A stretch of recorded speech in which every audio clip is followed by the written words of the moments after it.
So why is exercise sub-symptom when we talk about pushing through symptoms? It's a really good question. How do I answer this?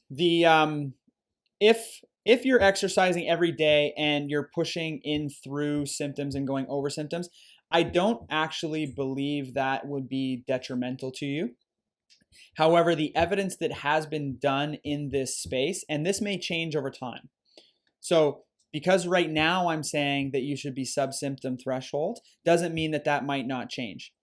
I actually believe that as long as you're not going too far into that, then you probably will be okay. What we typically do with the treadmill test is we try to find out where your threshold is, and then we pull you back slightly from that. And then we have you exercise like that for 1 to 2 weeks. And then we bring you back in, and usually you can get to a new threshold before symptom provocation. And then we pull you back from that.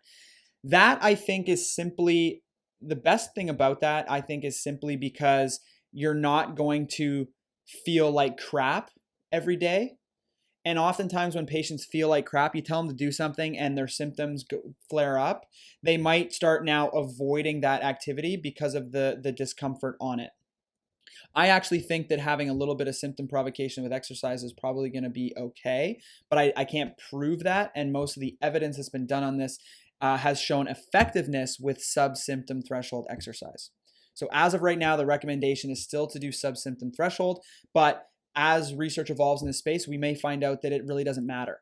But just for right now, stick with that just because that's where the scientific evidence is.